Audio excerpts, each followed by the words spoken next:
Promotional consideration paid for by the following. Ohio Neck and Back Pain Relief Center, Scott M. Gray, D.C., across from the Marion Center between TSC and Kroger. For further information, dial 740-386-6580. Also located on the net at goodbackbadback.com. That's goodbackbadback.com.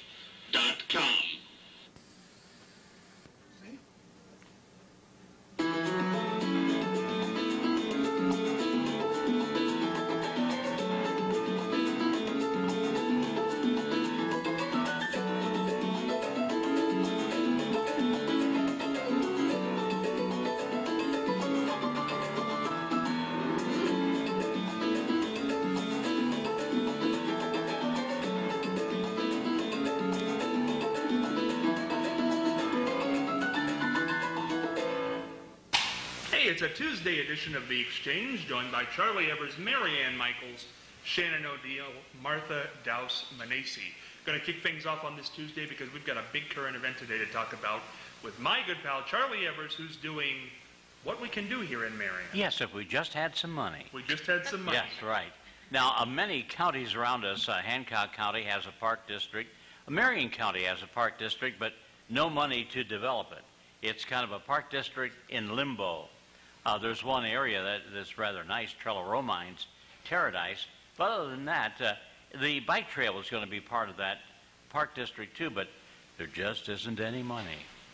And Crawford County has a very viable park district, but they struggle at times for money, but there are some big contributors there. They have, I think, half the people in Crawford County as members at $10 a year. But we could use that many members for our Marion County Historical Society, and maybe we could get the water that's coming in when it rains into the archives. Maybe we could get that fixed. Wonder what that would cost. I don't know, but a lot more than what the county commissioners in the city allot to the Marion County Historical Society. It's going down and down every year. And so what are you going to do? The only thing you can do is memberships and a few occasions, but it just doesn't supply it. What are you going to do? We're going to build an aquatic center.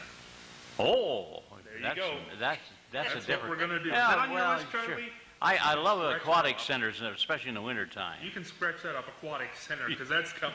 We've got that one. We got money for that, yes. Marianne, we're going to go over for Words of wisdom. How did I forget that?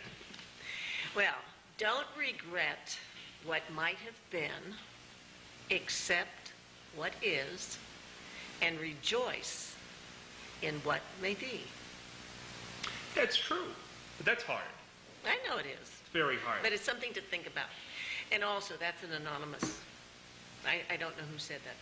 Now, Marianne, I don't like to rush you, but I get excited on Feng Shui Day. It's always my favorite. Here we go. Okay. We have been talking about... Pull the dogs and the cats up to the television. It's time for Feng Shui. Go ahead. Well, as I've been talking about, it's an ancient Chinese philosophy of the art of living. And you have to do certain things to make your life better. Your refrigerator should always be full. An empty refrigerator or pantry indicates a lack of abundance. And the next thing is include rice in your basic diet. It's an essential food and provides supernatural nourishment. Rice is a symbol of abundance and knowledge. When pouring a cup of tea for a guest, don't point the spout towards your visitor, because the spout sends out hostile energy and can create all kinds of misunderstandings and quarrels in relationships. Now, when you feel below par, eat red peppers or tomatoes, because they will help to boost your immune system.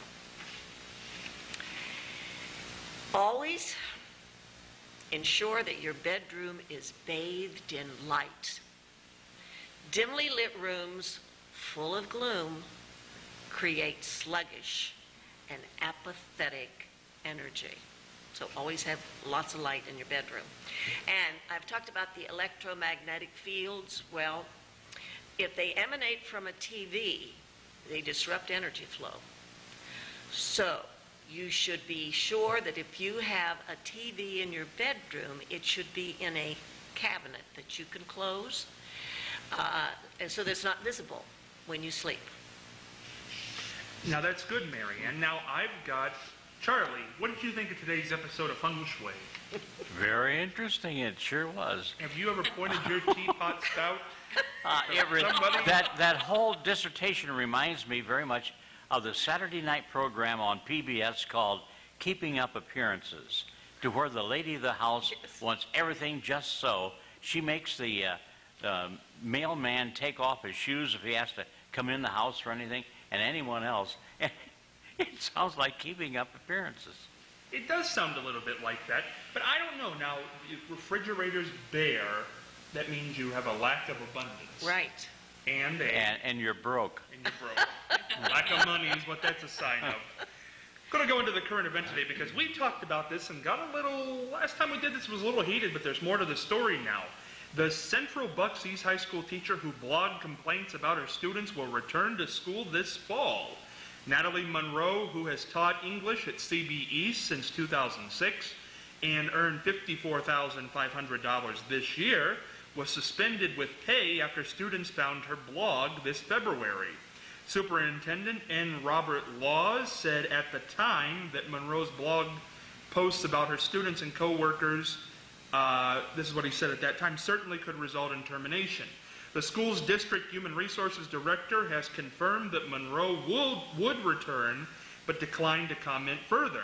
Steve Rovner, Monroe's attorney, said in an email that Monroe has been reinstated to the same position at the same school, teaching the same subjects and classes. This is what he says. I personally believe that her talents as a teacher would best be utilized in a different school within the district. However, this is not an option, Rovner wrote. As Natalie has just confirmed her reinstatement with the district, she is taking a few days to digest this development in what has become an important national First Amendment employment and education case. Monroe's blog was called Where We Are Going and Why Are We in This Handbasket? She wrote for more than a year about Food Network stars, recipes, and her favorite movies. In between those posts, she wrote long, profanity-peppered rants about Central Bucks administrators, her co-workers, and her students. The blog had 9 followers. This is what she said. My students are out of control. They are rude, disengaged, lazy whiners. Monroe wrote in October 2009, a little more than a month after she started her blog.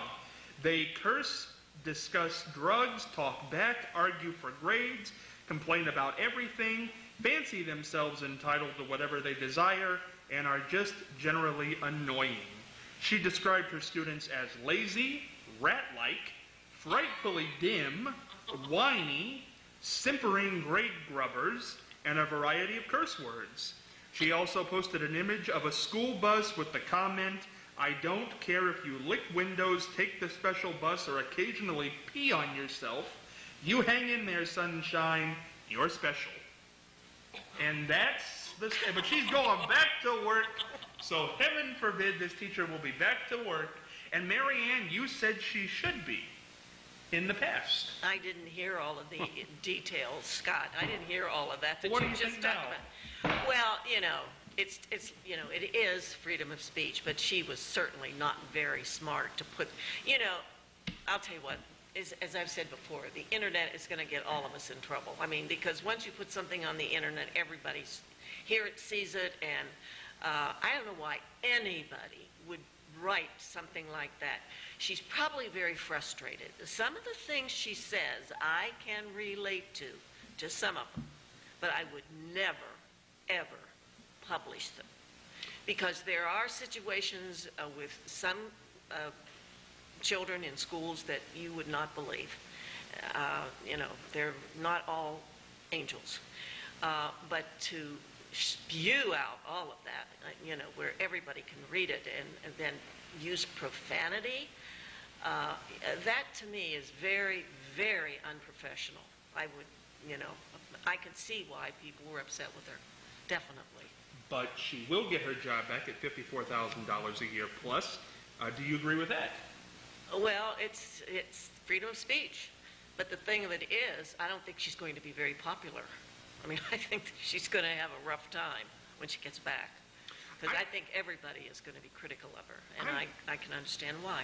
I don't know if after writing that, but it's her choice to go. I mean, she could have quit. You very well could have Yes, quit. if she's so unhappy, why didn't she quit? That's exactly right. I mean, it sounds like she hates teaching. And I mean, she really shouldn't be a teacher if she hates it that much. I don't think she cares about being popular, because she's going back to the same school. Yes. Shannon, what do you think of this? You weren't here the first time we discussed this. What do you think?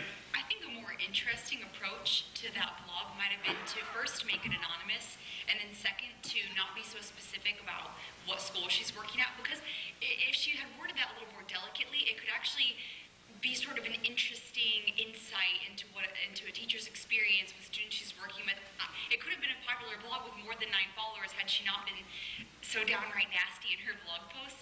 Anyway, I don't think that she should have her job. It is free speech, but I think that when you criticize the organization that you're working for, whether that be a major company or a school, you shouldn't be in that position, because there are plenty of people who have just graduated from school this past year who I'm sure would love to be in that position and who might want to encourage those children instead of bring them down online of all places. Well, but then here comes the debate, because Marianne says it's freedom of speech. She doesn't agree with what she said, but hey, she's allowed to do it. Now, it seems like you said she shouldn't. It is freedom of speech, but you can't do that. That's what I think, yes. Okay, Mary. Go ahead. I just don't think that you can expect to keep your job within a company or an organization or a school if you are bringing down the image and the morale and the reputation, and now what will people think of that school? And you know what they think of her? What will they think of the school now for allowing her to maintain her position? I just don't see that being a win-win for anybody.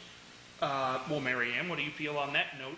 I think she has good points there, definitely. If I were that person, I wouldn't go back to the school. I mean, because I think her life is going to be miserable. I think people are just going to she's going to be like a pariah, and they're not going to even associate with her. And I think the students will be even worse because of it. Well, but here's what we come down to, though. Freedom of speech, does that mean you have it, total autonomy, or does that mean it's in your employer's hands? Well, the thing of it is, freedom of speech is you can say anything you want to say as long as you can't yell fire when there's not a fire, and you can't put people into danger.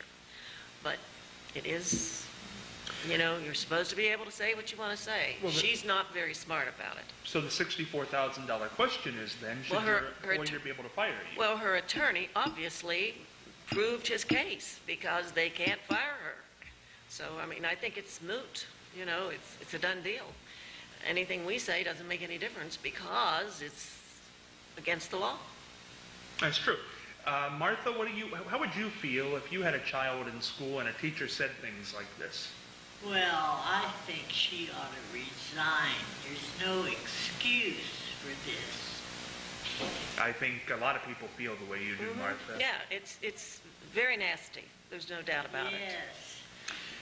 Charlie, weigh in on this. What do you think when it comes to this woman? Well, I don't know how the teachers' union would view her, but I think they ought to have a conference with her. Otherwise, she should be fired.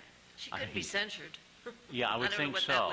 What would happen to her if she were censored? I don't know if they could fire her because of being in the union, but she doesn't belong as a school teacher, period. But now when we come down, because the interesting thing is she is going to be a school teacher starting this fall, and she was even suspended with pay, so she's been home collecting the money from this district. The question is, and it's been this way in a lot of freedom of speech cases, does your employer have the right to fire you for something you say off the clock? She did not say this on the clock. No. Internet creates a different thing, but irregardless, she didn't say it on the clock. She didn't say it to the students.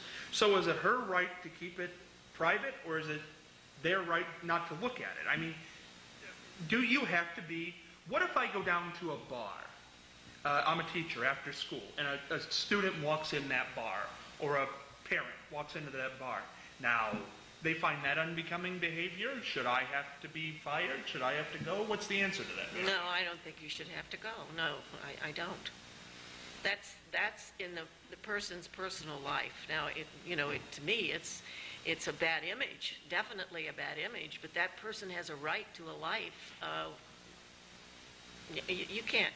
No, I mean, then where do you draw the line? It's like a slippery slope. I mean, somebody's just going to make some kind of a comment and they're fired. I don't know. I think it's not very professional. It certainly is not very professional. But obviously the lawyer has, said that she can't be fired. It's against the law. So what are you going to do? Okay. You can be unhappy about it, but that's all. Well, Shannon, I want to come back to you with a differing point of view. If a teacher off the clock goes into a bar, the student walks in, should they be let go for that? I don't think that being in a bar has to be... What about drunk? I don't think they should be fired for that. I mean, But for this, they should. Well, here's my thing, Scott. With this whole issue, I think the only reason that we and the school board doesn't know how to handle it is because the internet is still a relatively new technology. But I think especially in my lifetime, what we'll see later on is that if you're blogging about the organization you're working for and you're making comments against that organization, I think you can be fired for that. And if I were an employer, I would want the right to fire that employee for doing that. I can't get past that yet, Scott. You have a point. You have a point. They could make it make it known ahead of time that anything like that is subject for dismissal. Freedom of speech, but caution. Well, once again, Marianne said it. You're on the slippery slope then. When you start cautioning something... everything. Then you have to caution everything. You're going to say, well, that should be on the grounds too. I'm trying to figure out, though, and explain it to me, what the difference is. If you're off the clock and you're on the internet and you make remarks like this, or you go to a bar, forget the bar, you go anywhere and you get drunk, you do something totally unbecoming in public, but you're not on the clock, why is one different than the other? Where's the drawback? I don't understand. To me, the line was when she was making statements specifically about the school. I mean, if you're a wreck in your personal life and you're drunk and you're making a scene in public, sure, that's not good and that's not a great image for the school, but at the very least you weren't making comments that were attacking the school that you're working for. I don't know. That's to me where the line is drawn, but... Could I say this to somebody outside of school? Could I say it to somebody? I think you could, and it's not in a place for all to see. That blog entry, she could delete it and it would still be there forever and ever. Forever. Shouldn't the kids have some kind of, that they made a big deal of this? I mean, I don't think the woman was right. Certainly not. That's a horrible thing to do, and it certainly is not professional. But the students who took it in, you don't think they wanted to put it to the teacher a little bit? You don't think the teacher's tires had been cut and somebody got a bad grade, somebody soaked a window, something like that? I mean, why are we so... If nobody would have ever brought this to anybody's attention, who cares? People post stupid things on the internet all the time. I mean, do they not, Marianne? No, definitely. Charlie, where is internet ever going to be censored? I doubt it. Never. I hope we never have to pay a fee to use the internet other than what we pay our providers to. This is a very delicate situation. I think it's a miracle yet that we've not been regulated by the government more on what we do on the internet, what we do or say. Well, there's a big thing with the media and the internet now. Should the internet be held to the same standards that the television and radio are? Now that it's become such a public entity, yes. That could be in the works. It could be, that but could be. See, I don't know though, because the thing there is television and radio and newspapers, you had to be employed. You don't necessarily have to be employed to go on the internet. You know, they could always hit them in the pocketbook. They could say, "We'll fire you." Well, you can't fire somebody from the internet who's just out there blogging. I think it's going to be very hard to regulate that in any way. But sad thing is that this teacher felt the need to even do that. Well, I've said, I think our whole technology is going to do us in eventually. You know, and the sad part is that teacher was probably right in what she was Well, she commenting probably about. was. Yeah. Well, But you've got to have a little sense about yourself That's right. Yeah, in but what you say publicly. But Charlie, if we can sit here and say she was probably right, why are we passing judgment on her to say that she should be gone? Because there's certain things she might have been right, but you don't come publicly and say the things she did. I mean, she should have taken an aspirin or something and just Couple deep breaths. and just shut up. I don't know.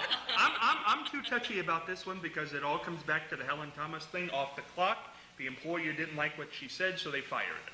I just can never say that's okay. I mean, I don't want to be fired for something somebody takes to somebody and says, well, Yes. they did it off the clock. Who cares? Does it hurt those parents' feelings that their kids are frightfully dim? Who cares? They do. Says the teacher. They Says do. the teacher. We're going to get a quick other topic in because I think it's interesting. ESPN has asked the Ohio Supreme Court to release all emails, letters, and memos to and from former football coach Jim Tressel, Ohio State President Igor Nghi, and others that mention Pennsylvania businessman Ted Sarniak.